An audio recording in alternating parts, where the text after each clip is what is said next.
안녕하세요 여러분.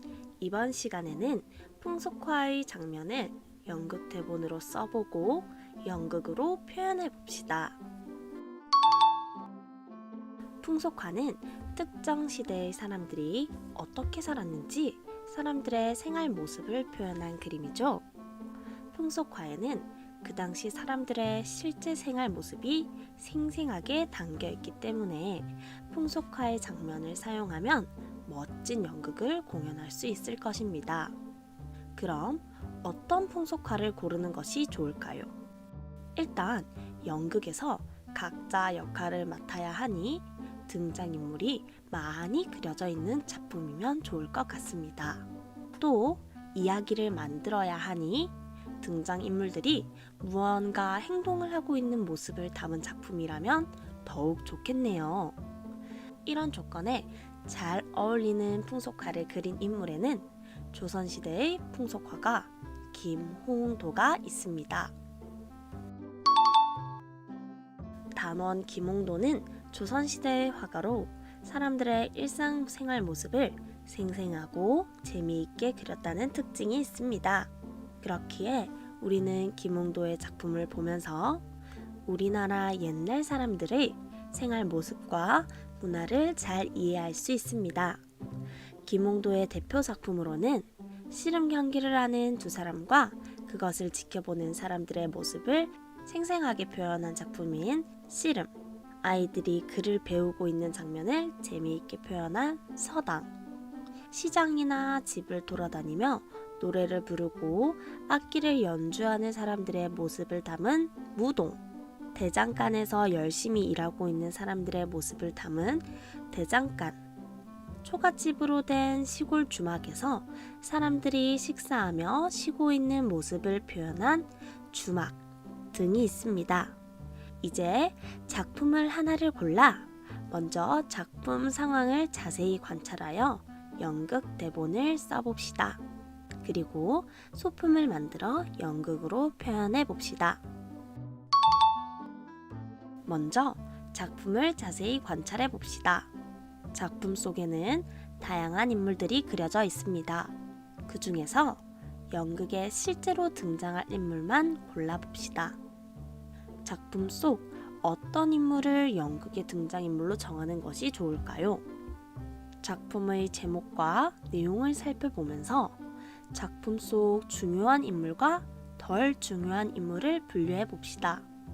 여기서 중요하다고 생각되는 인물을 먼저 등장인물로 정하고 더 필요한 경우 덜 중요한 인물 중에서 등장인물을 고르면 됩니다. 예를 들어 김홍도의 씨름을 연극으로 표현하려고 한다면 2명의 씨름 선수는 반드시 등장인물에 넣고 나머지 중에서 원하는 사람을 등장인물에 넣으면 되겠네요. 그럼 이제 본격적으로 연극 대본을 써봅시다. 준비물은 비포용지, 연필, 지우개입니다. 먼저 종이 맨 위에 연극 제목을 쓰고 상황이 벌어진 때와 장소, 등장인물을 씁니다.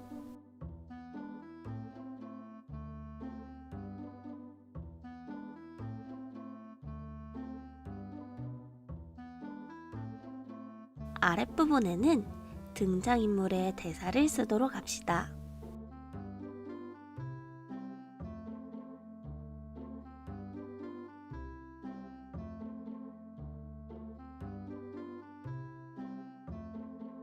이때 인물의 행동, 표정, 마음 등을 알 수 있도록 괄호 안에 지문을 쓰도록 합니다. 대사를 쓸 때는 자신이 직접 작품 속에 들어있다는 상상을 하면서 쓴다면 더욱 실감나고 재미있는 대사를 쓸 수 있습니다. 대본을 다 썼으면 이번에는 연극 소품을 만들어 봅시다.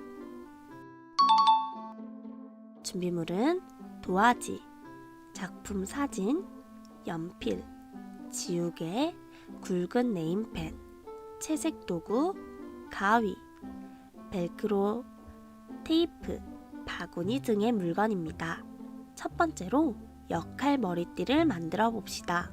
작품 사진을 보면서 도화지의 연필로 등장인물의 얼굴을 그립니다. 작품을 참고하여 비슷하게 따라 그리고 가려져 있는 부분은 상상하여 그립니다.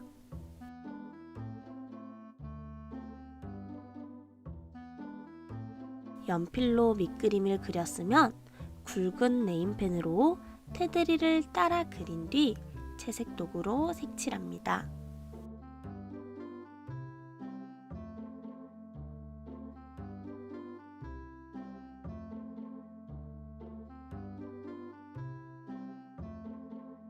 완성한 얼굴을 가위로 자른 뒤 도화지로 만든 띠에 벨크로를 이용하여 붙이도록 합시다.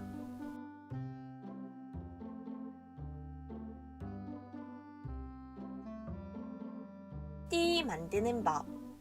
도화지를 4등분으로 접은 후 자르고 2조각을 길게 이어 붙여요.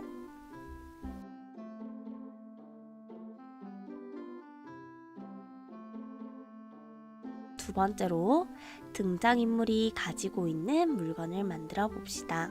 도화지를 여러 번 접어 부채를 만들 수 있고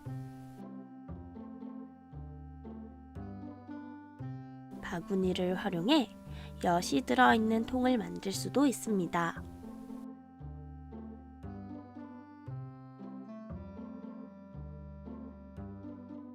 이렇게 다양한 재료를 활용해 등장인물이 가지고 있는 물건을 만들어 봅시다.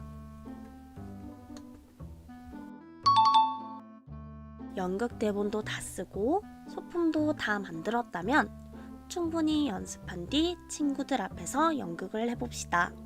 다른 친구들의 연극을 관람하면서 어떤 점이 창의적이고 재미있었는지 생각한다면 더 즐겁게 연극을 관람할 수 있을 것입니다.